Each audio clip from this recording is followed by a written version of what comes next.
se permiten emitir opiniones, posts en la red social X, de la misma manera de esos mensajes que los secuestradores mandan para cobrar un rescate o para conseguir alguno de sus fines. Tienen hasta abril, dicen. Tienen hasta abril. Ahórrense el lapso, yanquis de mierda.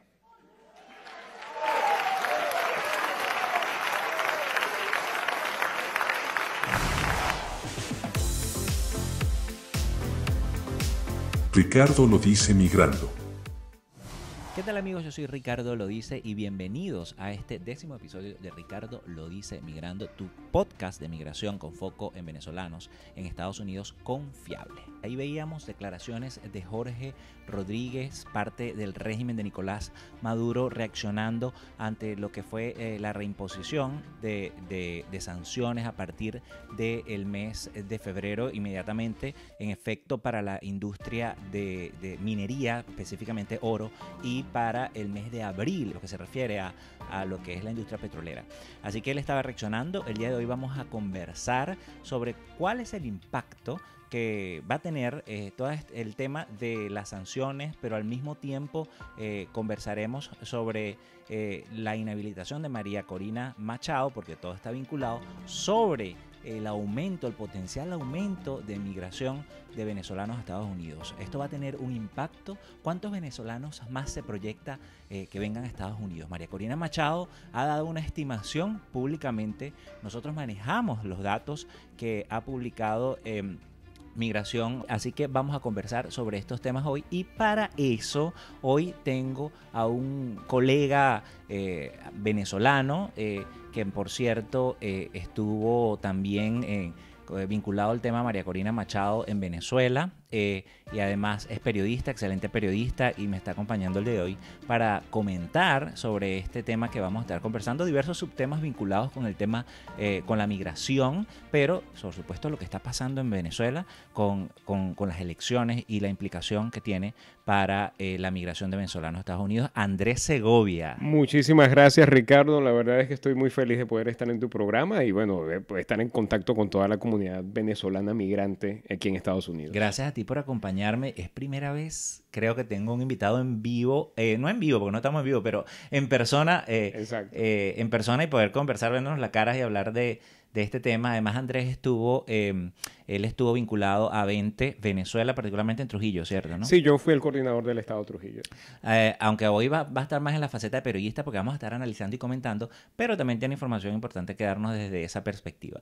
Ahí estábamos viendo a Jorge Rodríguez, y la reacción de Jorge Rodríguez va muy vinculada, y lo hablábamos fuera de cámara, con lo que había dicho antes, esas reacciones viscerales, ¿no? de Hugo Chávez con respecto al imperio, ¿no? Bueno, él hace la asociación directamente con eso, porque él incluso pone un BTR de Hugo Chávez insultando a Estados Unidos, ¿no? Pero en lo particular, a mí lo que me llama la atención de esa declaración son dos cosas. La primera es que él hace referencia a que el ultimátum que le da Estados Unidos es una suerte de estos ultimátums que dan los secuestradores, ¿no? Y es bastante interesante el modo en el que la Casa Blanca redacta ese ultimátum. También hay que resaltarlo. Lo que es paradójico es que Jorge Rodríguez es el hijo de un secuestrador, pero eso es otra historia. Y otro elemento que me llama la atención de esa declaración es que se da prácticamente como una respuesta a Estados Unidos, pero es una respuesta que después, horas más tarde, el mismo Jorge Rodríguez intentaría como atajar un poco más, porque el propósito después de Jorge Rodríguez, según él, es poder rescatar el acuerdo de Barbados o intentar rescatar algunos de los puntos. Sí. Esto sucede ya después de que se da la declaración de Estados Unidos y aparece inmediatamente la sanción a Minerven. Eso es lo que sucede. Sí, y además, algo curioso, que Jorge Rodríguez dice que él no le importan las sanciones, ¿no? Y lo decía ahí de forma muy poco diplomática, como se ha caracterizado el chavismo, por supuesto, pero no solo es eso, sino que en contraste, Delcy Rodríguez, quien sabemos todos quién es Delcy Rodríguez, la hermana de del psiquiatra. Exacto. Tiene otras declaraciones que dar, o dio otras declaraciones posteriormente en Twitter, que ya vamos a leerlas, vamos en unos minutos a leerlas, que de cierta forma parece que no va en la misma línea, porque pareciera que no le da tan igual el hecho de que sancionen al régimen de Venezuela. Y ya vamos a comentarlo, pero antes quería decirles que he publicado en mi cuenta de Twitter, así como en mi pestaña de comunidad de YouTube, porque para los que no saben, YouTube tiene una pestaña de comunidad. Si usted va a Ricardo lo dice a mi canal y entra en la pestaña de comunidad, allí yo publico encuestas, publico los videos más recientes que he posteado en YouTube, y entonces allí hicimos 2 preguntas. Vamos a leerlas porque se vinculan con los temas que vamos a conversar el día de hoy, y vamos a ver cuáles fueron las respuestas del público. La primera encuesta, a ver, vamos a abrirla aquí. La primera encuesta en Twitter, bueno, anteriormente llamado Twitter, hoy X. Abro encuesta, dice, participa. ¿Crees que el régimen de Maduro cancele los vuelos de deportación de migrantes venezolanos desde Estados Unidos como amenazó Delcy Rodríguez a partir del 13 de febrero debido a las sanciones? El 53% hasta ahora, quedan 15 horas de encuesta, pero quería compartir los resultados porque en este momento se está grabando el podcast. 53.1% dice que sí, 43.8% dice que no, 3.1% dicen no sé. La otra pregunta que hago en Twitter o X es, ¿crees que el régimen de Maduro acepte al final la candidatura de María Corina Machado para evitar las sanciones petroleras antes de abril? 25.6% dice que sí, el 69.2% dice que no y el 5.1% dice no sé. Si eso lo contrastamos con lo que la comunidad, vamos a actualizarla para tenerla en vivo, lo que la comunidad de YouTube ha dicho, subieron las participaciones. Con respecto a si el régimen de Maduro va simplemente a revocar o va a dejar de aceptar que lleguen vuelos, porque recordemos que los vuelos de deportación no los emite el régimen, vienen de Estados Unidos hacia Venezuela, solo que ellos dicen que van a dejar de recibirlos, porque eso ocurrió en base a un acuerdo que ya vamos a hablarlo.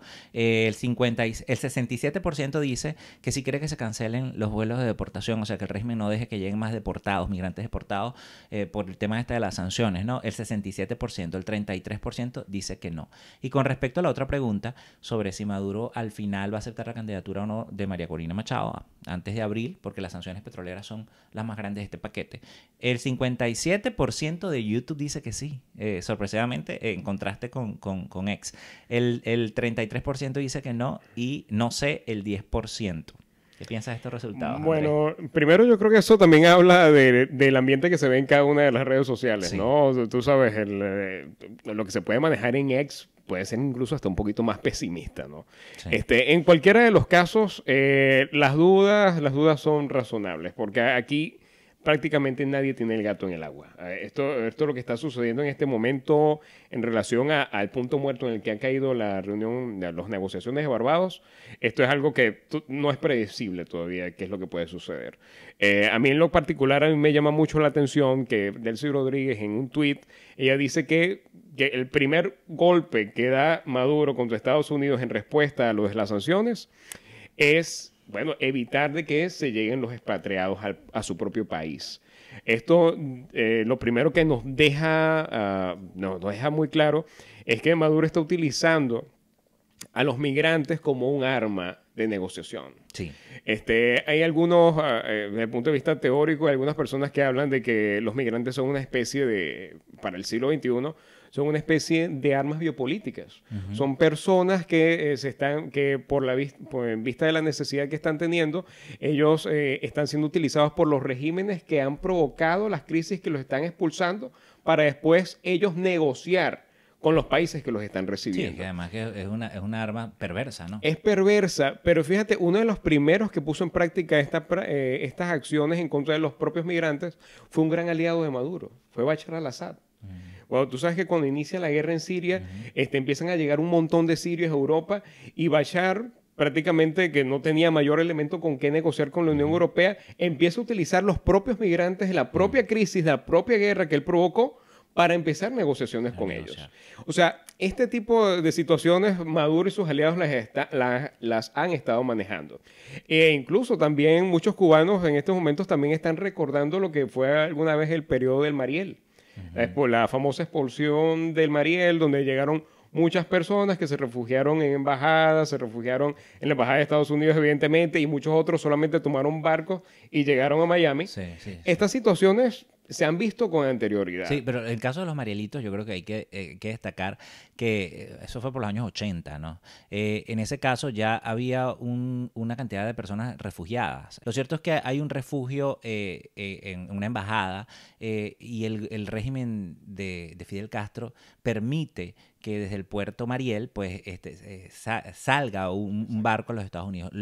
Lo curioso de este caso es que no solamente deja que las personas que estaban solicitando refugio en esta embajada se vayan, sino que además libera a criminales y a personas de instituciones de vamos a decir, de salud mental que estaban recluidos para mandar para los Estados Unidos como una forma de castigo, ¿no? Fíjate, hay muchas especulaciones sobre ese punto, sobre si Maduro hace eso o no. En Venezuela, yo me atrevo a decir que a lo mejor Maduro ni siquiera tendrá un control sobre todo ello, porque ni siquiera tiene control sobre las cárceles como para decir, voy a liberar a alguien de una cárcel. Bueno, pero es que eso sirvió, de hecho, yo lo digo en uno de mis videos de YouTube, en mi canal está, eso sirvió como base de un sitio de extrema derecha que publicó una teoría de la conspiración en la que decía que Maduro estaba liberando criminales, cuando realmente no hay ninguna prueba de eso.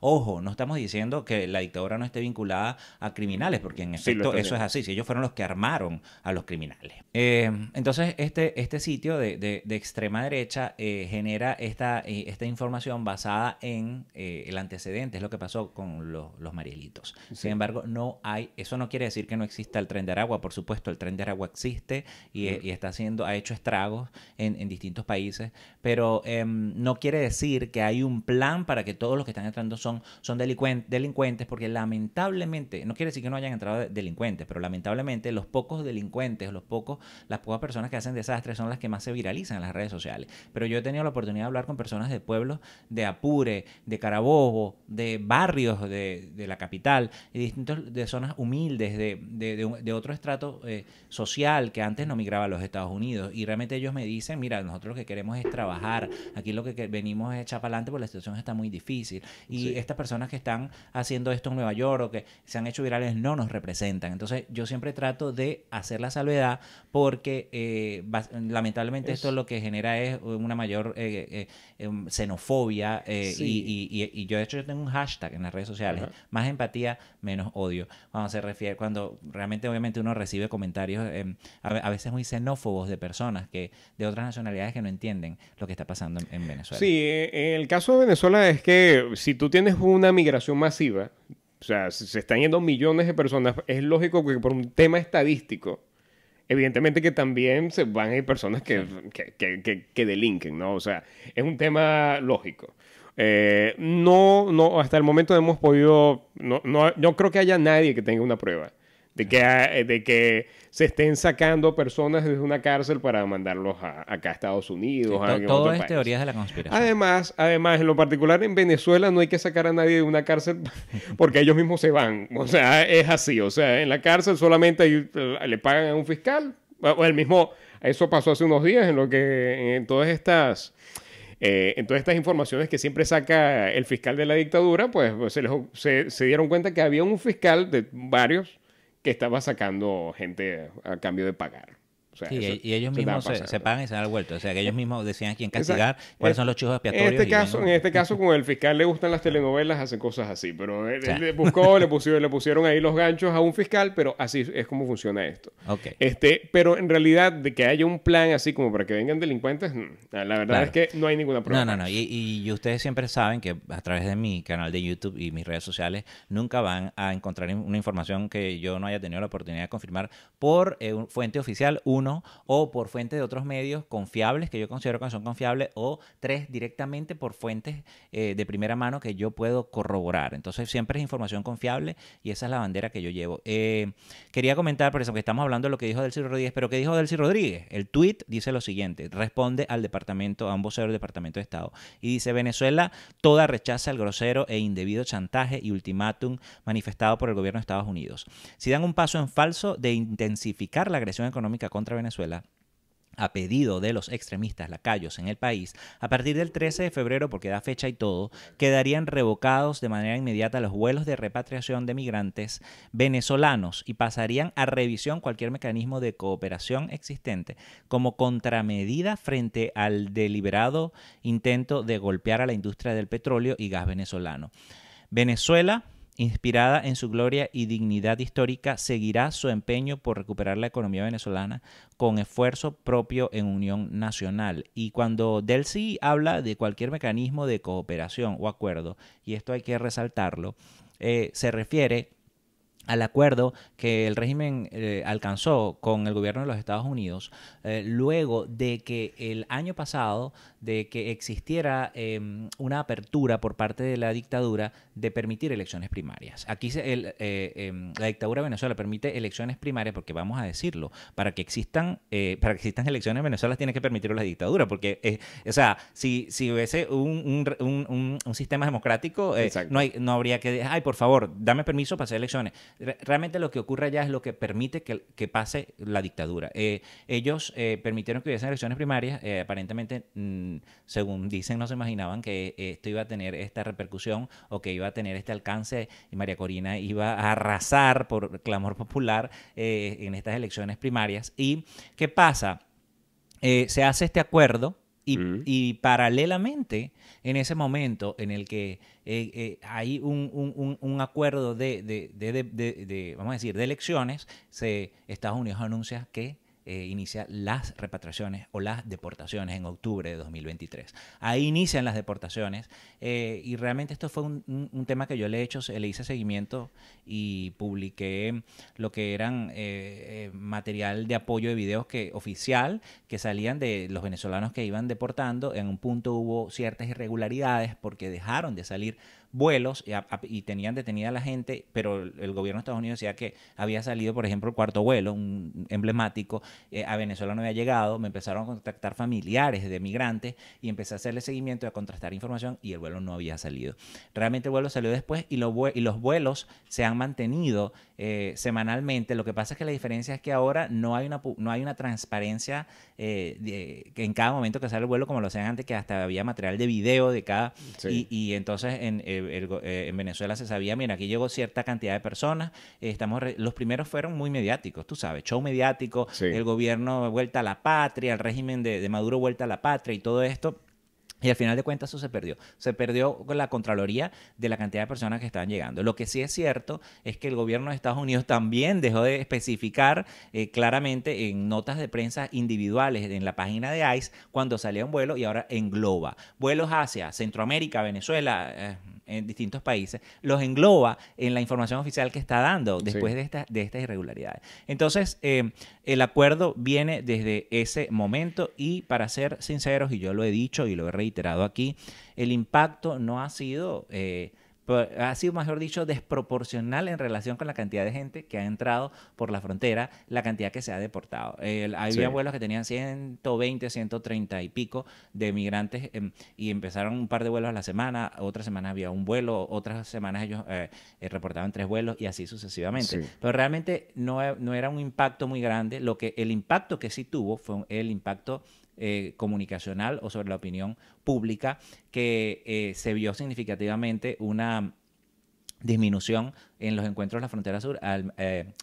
Esto estamos hablando del mes de octubre, ¿no? Pero vamos a hablar de un 40% aproximadamente y ya vamos a ir a esas cifras. No, en ese caso es evidente que el uso de los migrantes como chantaje en la negociación es claro.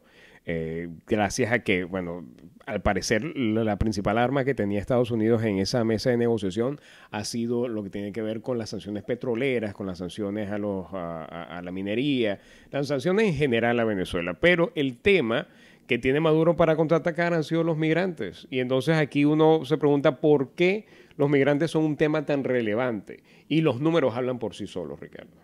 Solamente para septiembre, ¿cuál era la cantidad de encuentros con migrantes que se entregaron en frontera? Aproximadamente 60,000 en septiembre. Después volvimos a tener otro tope ya para diciembre. Aproximadamente 59,000 es lo que estábamos viendo. Sí, mira, las cifras que tenemos aquí, que son las cifras oficiales, directamente estamos consultando esta información. Y estamos hablando solamente de números de venezolanos. Solamente venezolanos. Por ejemplo, el año fiscal, fíjense ustedes, es que esto es como que para que tengamos una antesala a lo que vamos a entrar ahora, que es hablar de las proyecciones basado en unas declaraciones que dio María Corina Machado. Pero y obviamente vinculado con sanciones, vinculado con elecciones y obviamente todo lleva a la migración de los venezolanos. Somos más de 8 millones de venezolanos los que estamos afuera. Sin duda alguna la crisis humanitaria más grande del hemisferio, porque si bien históricamente los centroamericanos y mexicanos han migrado hacia los Estados Unidos, aquí estamos hablando de problemas estructurales y que tienen décadas azotando a estos países, ¿no? Crimen organizado, narcotráfico, otro tipo de delincuencia, y los mexicanos constituyen vamos a decir la mayoría, el 60% de los latinos en Estados Unidos, y todavía siguen constituyendo los que cruzan la frontera. En estos días, hoy estaba leyendo un mensaje que en YouTube que respondí. Yo trato de no responder los mensajes de los haters, pero a veces cuando hay datos que son tan imprecisos y veo que hay mucha reacción a ese comentario, yo lo respondo, ¿sabes, Andrés? Okay. ¿Por qué? Porque yo sé que ese comentario mi respuesta puede impactar, la gente puede informarse sobre eso. Y él decía, los mexicanos, la diferencia con los mexicanos que venimos aquí y nos ponemos a trabajar, no hacemos como decir todo el escándalo que hacen los mexicanos. Yo le dije, mira, aquí hay un tema bien particular y es que los mexicanos, como estoy diciendo, constituyen la mayoría de los latinos en el país, 1.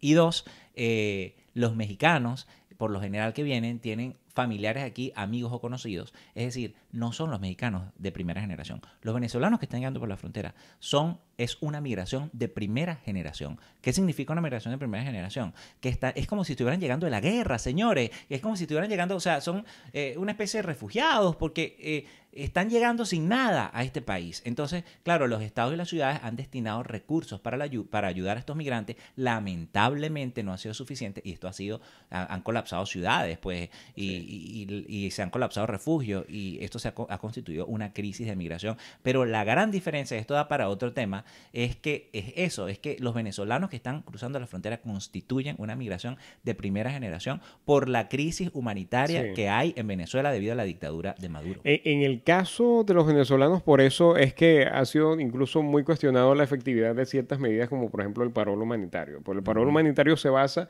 en que las personas son invitadas por alguien más que ya está aquí, un familiar, un amigo, etcétera. Pero lo que estamos viendo es que la mayor parte de la población, migrante venezolana, ellos no tienen ese tipo de lazos. O sea, ellos no tienen parientes, no tienen amigos, ellos no tienen nadie aquí que tenga ya una green card o que sean ya ciudadanos. Por tanto, la mejor opción que tienen ellos es cruzar la frontera. O sea, el parol humanitario queda corto en ese punto. Sí, el parol humanitario es algo así como que para algunas personas que ya conocen a otras, pero en realidad si tú ves la población que ya existía previa a la crisis migratoria de venezolanos, la población de venezolanos en este país creo que no superaba las 160,000 personas. Y eso ni siquiera, para no hablar de que no todas son personas que estarían en la capacidad de poder traer a alguien más. Por eso es que incluso esa medida ha sido cuestionada en ese punto de, ¿es efectiva para disminuir la cantidad de personas que cruzan la frontera? ¿O es que el parol humanitario atiende las necesidades de llegar a Estados Unidos de ciertas personas que no son el mismo perfil de persona que va a cruzar la frontera? Ahí vienen las preguntas.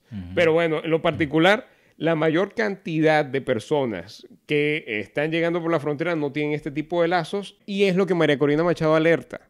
Ella dice que si no se logra una solución con el régimen de Maduro, se va a incrementar la cantidad de migrantes que van a salir del país. Ella está hablando de aproximadamente, creo que eso es lo que ella comentó, ¿cuántos millones? Dice de 2 a 3 millones en un par de años. 2 a 3 millones en un par de años. Es una cifra que ya vamos a revisar. Si se queda, es muy grande, es exagerada. Vamos a ver. Solo de venezolanos. Estamos en la página de US Customs and Border Protection. Okay. Solo de venezolanos. Y Y aquí tenemos una comparativa. En el Southwest Land Border, es decir, en la frontera sur-oeste de Estados Unidos con México, los encuentros con venezolanos que están registrados desde 2021, el registro que ellos tienen es desde 2021 hasta lo que va del 2024, los años fiscales. Fíjense ustedes, en 2021, a final de 2021, ya el total de venezolanos que de los encuentros en la frontera sur fueron 48.678.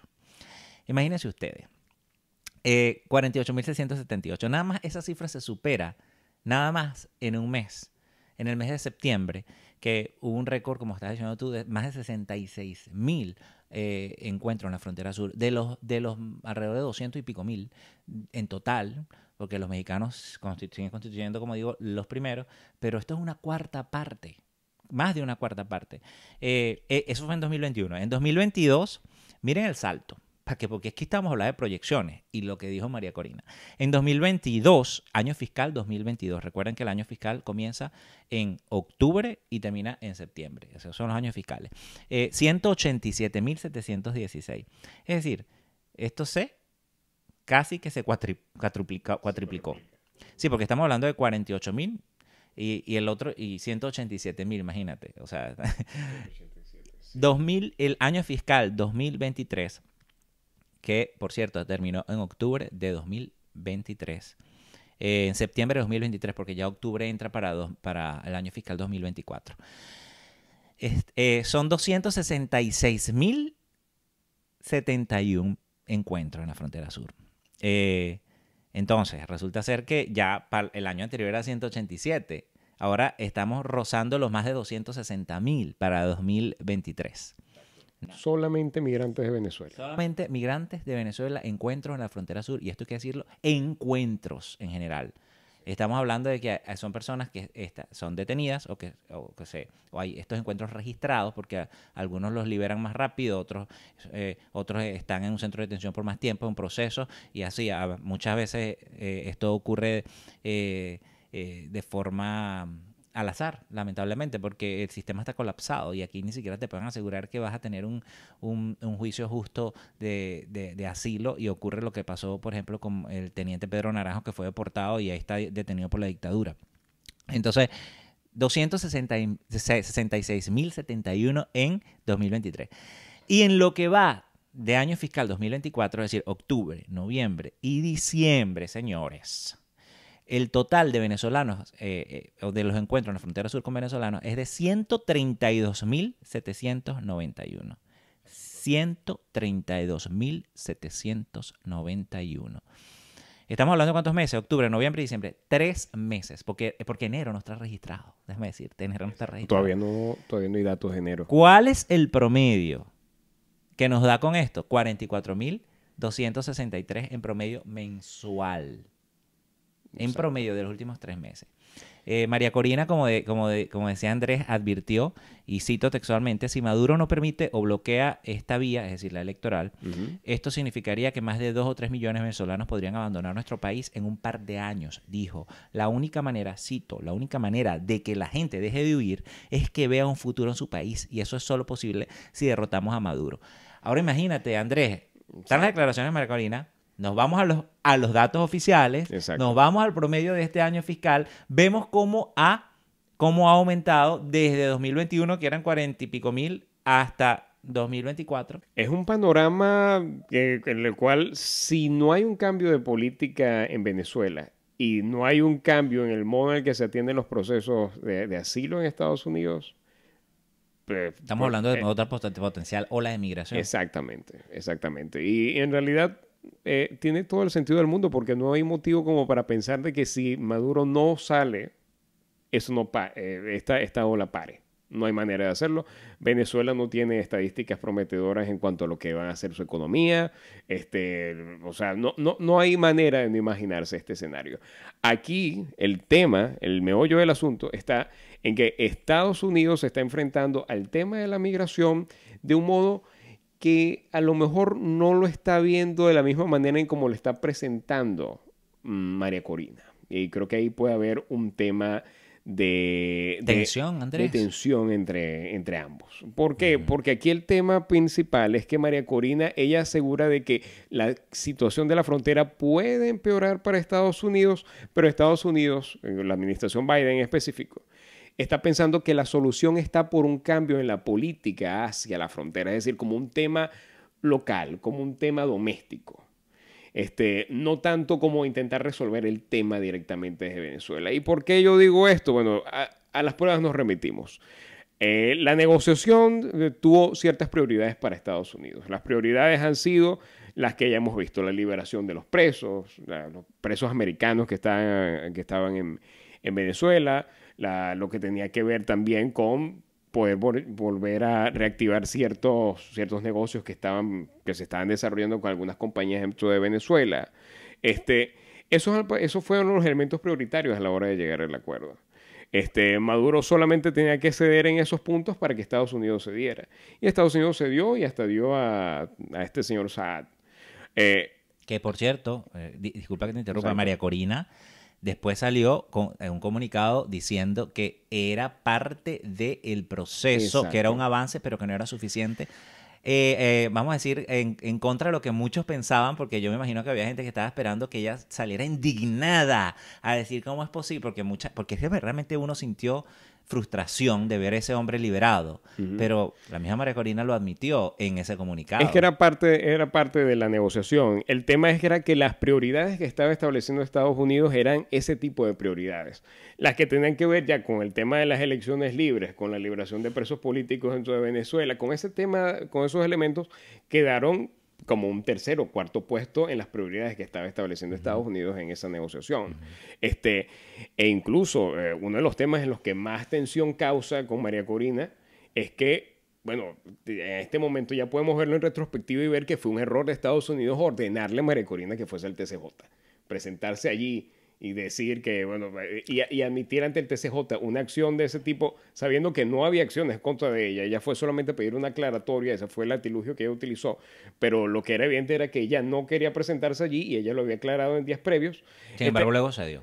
Y eso se dio. Y Ella cedió. Ella cedió ante lo que estaba diciendo Estados Unidos, no Maduro. Estados Unidos le estaba pidiendo eso. Ella fue, y ahora nos estamos dando cuenta que en realidad no fue la mejor acción, porque ya quedó completamente claro de que el acuerdo con Estados Unidos logró ciertos avances para el beneficio de Estados Unidos que tienen que ver con las deportaciones, con los avances en algunas materias petroleras, con lo que tenga que ver con la liberación de los presos, pero con lo que tenga que ver con avances democráticos, de derechos humanos, etcétera, todo ese tema que está en Venezuela, no era prioridad. Sí, pero hay que decir también que, por ejemplo, esto de que María Corina asistiera al Tribunal Supremo de Justicia del Régimen ocurre luego del ultimátum que Estados Unidos le pusiera al régimen para que la habilitara. Estamos hablando de la primera fecha fue el 30 de noviembre. Exacto. El 30 de noviembre ellos le dicen, mira, tienes hasta el 30 de noviembre porque el mismo Juan González lo dijo, fueron declaraciones oficiales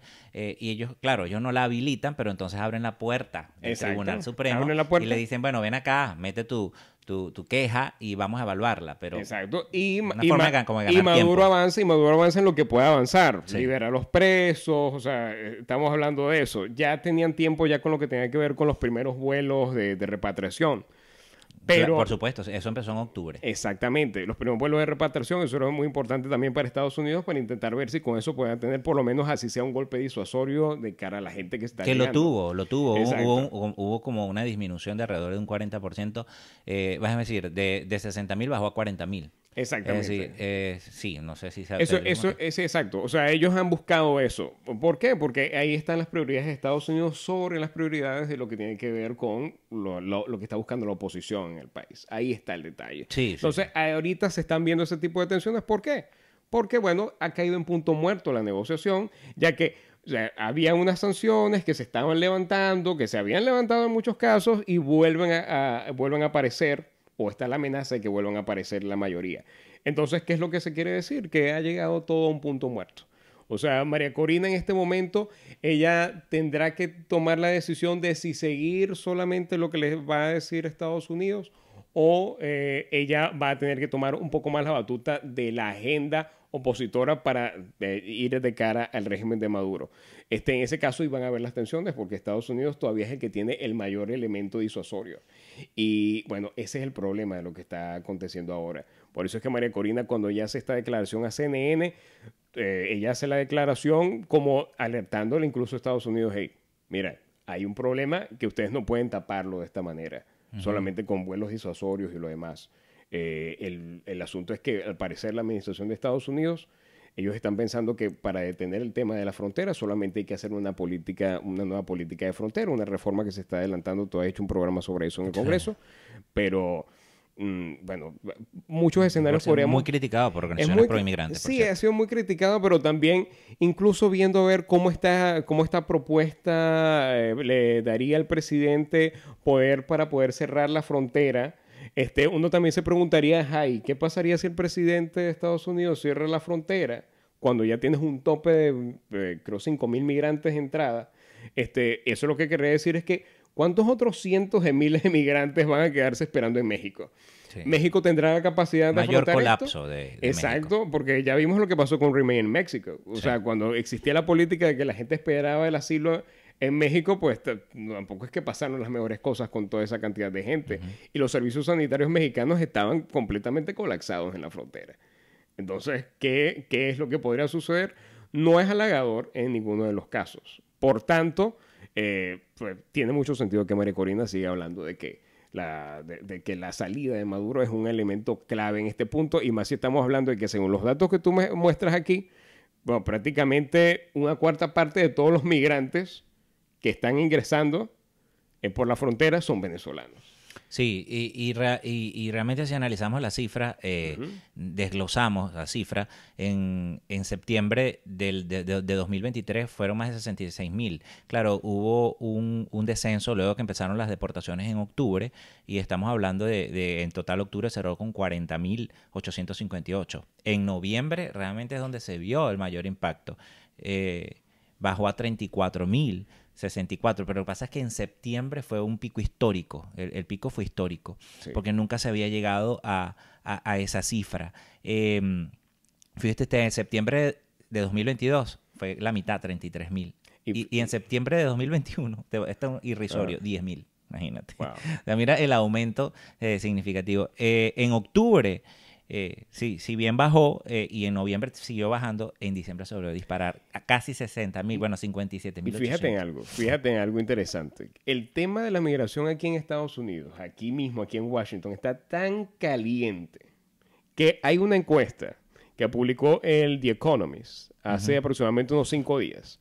Esta encuesta es del portal YouGov y dice que de los estadounidenses que apoyan, que son del ala de Joe Biden, son los demócratas, de estos estadounidenses, en ese grupo de votantes aumentó la cantidad de demócratas que apoyan hacer una política más fuerte en la frontera. Pasó en el 2022 de un 20% a un 32% para el 2023. Eso quiere decir que y los mismos datos que se publican en ese artículo de The Economist muestran que incluso ya dentro de los mismos demócratas ya es como una tendencia decir que la política migratoria que se ha adelantado por parte del gobierno actual no es buena y va a ser el principal arma de ataque contra Joe Biden en este momento por parte de su principal adversario. Sí, claro. Y eso es lo que está sucediendo, de que ¿por qué se le da tanta primacía a esto y por qué Maduro da un gancho por allí con la migración? Es porque ellos saben de que ese es el tema candente. Que, por cierto, si no lo han visto, está en mi canal, en una lucha de boxeo. He puesto a boxear a Joe Biden y a Donald Trump con foco, no olvídense de otros temas. El foco aquí es migración de venezolanos en Estados Unidos. Y el balance, por supuesto, deja por el piso a Donald Trump, y esto me causa bastante curiosidad porque es irónico que hay venezolanos que apoyan a ciegas a Donald Trump, y haciendo un balance de la presidencia de Donald Trump, internamente lo único que aprobó fue el DED, que no era ni siquiera como un estatus como el TPS, sino que era que evitaba la deportación de ciertos venezolanos. Eso fue antes de salir de la oficina y expiró 18 meses después. En cambio, Biden además decretó el TPS, luego lo resignó en 2023, el parole humanitario en 2022 y lo amplió en 2023. Y realmente se han beneficiado enormemente las políticas internas los venezolanos. En comparación, incluso esto ha sido crítico, que han criticado otros grupos de otras nacionalidades, porque aquí hay personas que tienen décadas con un estatus migratorio y no se ni siquiera se les ha otorgado un estatus temporal. Claro, hay países centroamericanos que tienen el TPS también antes que los venezolanos, pero eso es una realidad. El tema migratorio está en todas partes, es lo que se está hablando todos los días y bueno, es increíble, pero incluso ese reportaje que te estoy diciendo de The Economist, ellos centraron toda la narración en hablar acerca de cómo es el proceso en el que los venezolanos pasan por la frontera. Sí, porque es un grupo poblacional con el que más problemas han tenido para poder buscar modos de hacer que el paso se vuelva, ¿cómo digo?, más regular, o intentar regularizar el paso del migrante hacia Estados Unidos. Es el grupo con el que más problemas han tenido. Sí, y además por la cantidad de gente que ha venido al mismo tiempo y que se ha acumulado en la frontera, es un colapso lo que ha significado eso. Y en ese sentido también están muy relacionados lo que son las políticas migratorias de cara a la política exterior, porque lo que te estaba hablando antes era en cuanto a una política nacional o lo que se dice en inglés domestic policies, vinculados con los venezolanos en Estados Unidos. Pero vacaciona Trump, por decir casi nada. En el caso de Biden ya sabemos lo que ha hecho, ¿no? Que ha beneficiado a cientos de miles de venezolanos. Y en política exterior también, también el equilibrio ahí es como que la balanza también está. No se sabe si al final va a rendir más fruto de lo que está haciendo Biden, pero lo que hizo Trump fue mantener la política dura que traía de la administración de Obama, que era un demócrata. Trump lo continuó, siendo él republicano, de no negociar con el régimen. Ha usado, por supuesto, el tema del comunismo y del socialismo discursivamente, porque si bien todos sabemos que Trump es un demagogo, un populista, y ha usado y además incendiario, porque de paso dice que los inmigrantes indocumentados envenenan la sangre desde los Estados Unidos y habla de que son todos criminales y generaliza la generalización tan terrible, hace tanto daño, ¿no? Que son criminales y que han salido de instituciones mentales, y eso nadie lo ha podido confirmar. Estoy cansado de leerme fact checks y no hay confirmación de eso. Entonces, en política exterior, ahora Biden lo que está haciendo es suavizar esas sanciones y usarlas para negociar de manera tal de probar algo distinto, porque no se pueden esperar resultados distintos si no tienes acciones, si no accionas de forma diferente. Y en ese sentido hay que reconocer que ha sido Biden innovador en la forma en cómo ha usado esas negociaciones. Lo que hay que entender, y esto es clave, es que América o los Estados Unidos, America is first, America first. Para los americanos, Estados Unidos es primero. Y eso es lo que tú estabas diciendo hace rato. Los intereses son intereses nacionales primeramente. No quiere decir que no puedan incidir en política exterior, en cambio de regímenes, etcétera, pero al final de cuentas, fíjate lo que está pasando, que da para otro tema, con Guyana y las concesiones que se han dado allí. Realmente a Estados Unidos le conviene que las dé a Guyana. Ese es otro elemento que también está en la mesa de negociación, porque no fue en vano que Maduro, en medio de la negociación, de repente empezó a airar todos estos discursos nacionalistas por la recuperación del Esequibo. O sea, tener un foco de inestabilidad en un sitio donde nunca se hablaba de guerra, eso es algo que a Estados Unidos no le gustó a Reino Unido, no le gustó a prácticamente nadie.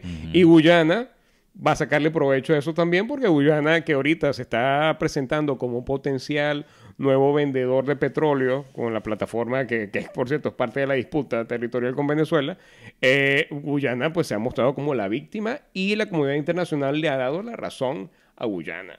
O sea, eso es lo más grave. O sea, son demandas que ha tenido Venezuela que por el uso que le ha dado Maduro ahorita, Venezuela ahorita en un futuro para intentar volver a reivindicar eso le va a costar mucho más.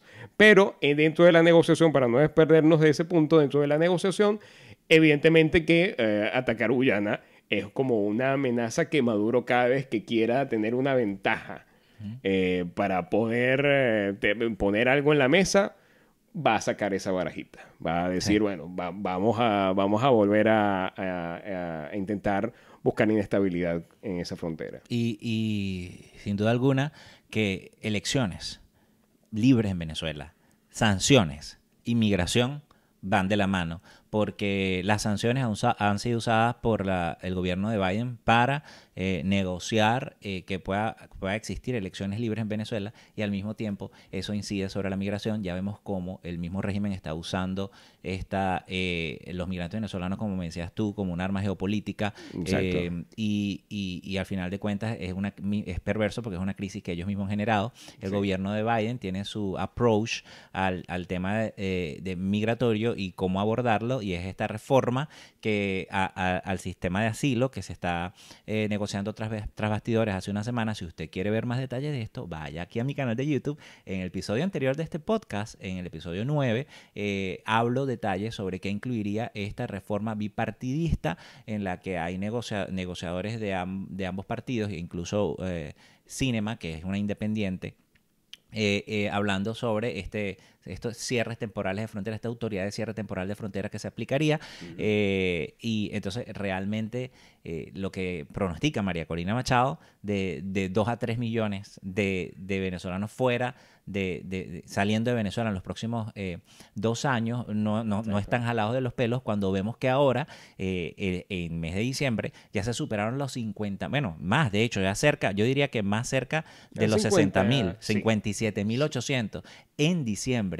Vamos a esperar las cifras de enero, porque el panorama no es alentador, y estas proyecciones que da María Corina, cuidado si se queda corta. Ojo, ella no está diciendo que toda esa gente se va a venir para los Estados Unidos, pero un porcentaje muy grande. América Latina, estamos claros que la migración venezolana ha mutado a lo largo de estos años, y en términos de el objetivo en cuanto a país al cual migrar, y se han dado cuenta que en América Latina no hay ni las oportunidades ni han tenido las mejores experiencias, y lamentablemente nuestros países en América Latina sufren de muchos males.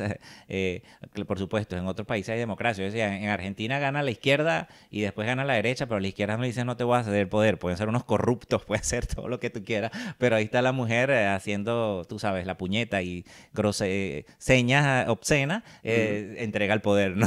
A un tipo que piensa distinto. Pero así las cosas, Andrés. En resumidas cuentas, ¿cómo tú ves esta vinculación? Sanciones, aumento de la migración y elecciones libres. Es totalmente acertado el terrible vaticinio que da María Corina si no se llega a una conclusión con el tema de Maduro, porque sin lugar a dudas las condiciones no están dadas para que la población venezolana siga como está. Viendo los datos que se están viendo de Venezuela en cuanto a niveles de pobreza, en cuanto a los niveles de los salarios, no tienen nada especial, ni siquiera comparándolos con los vecinos de la región. O sea, las condiciones para que la gente se siga yendo del país van a seguir. Y tú sabes que mientras más gente también haya en el exterior, más capacidad van a tener de poder enviar dinero por remesas para hacer que sea más fácil la migración de mucha gente. Y eso también está sucediendo. Sí, es otro tema para entrar a profundidad. Eso es otro tema. Pero sí, las negociaciones han quedado en punto muerto. Ahora, en este momento, solamente vamos a esperar prácticamente a ver qué sucede de aquí hasta abril. Pero lo que ha estado claro hasta ahora es que solamente la política de sanciones no basta. Y el liderazgo opositor en Venezuela va a ser clave para poder destrabar lo que suceda. Muchísimas gracias, Andrés, por acompañarme. Muchas gracias, Ricardo. Muchísimas gracias, y la verdad es que estoy muy emocionado por haber vuelto a las cámaras. Así que muchísimas gracias. Gracias a ti. Excelente tus comentarios. Además, con un background maravilloso en Venezuela y un periodista súper informado, como debe ser, y además muy crítico. Y eso me encanta, porque el periodismo es antipoder, y yo siempre lo digo, ¿no? Si no, haríamos relaciones públicas. Así es. Exactamente. Me alegra mucho volver al periodismo, me alegra estar haciendo periodismo, me alegra estar en DC, que es la capital de la política mundial, y estar contigo. Bien, hasta aquí ha llegado este 10º episodio de Ricardo lo dice migrando, tu podcast de migración con foco en venezolanos en Estados Unidos confiable. Bien, si llegaste hasta aquí, le pido que le des me gusta, comentes y compartes a este video. Recuerda que así me ayudas a que el algoritmo me recomiende y lo muestre a otros usuarios que quizás no han visto este podcast, y apoyas a este proyecto periodístico independiente. También me puedes seguir en mis redes sociales, en Twitter, Threads, Facebook, Instagram y TikTok a través de @RicardoLoDice. Amigos, será hasta un próximo episodio. Se les quiere.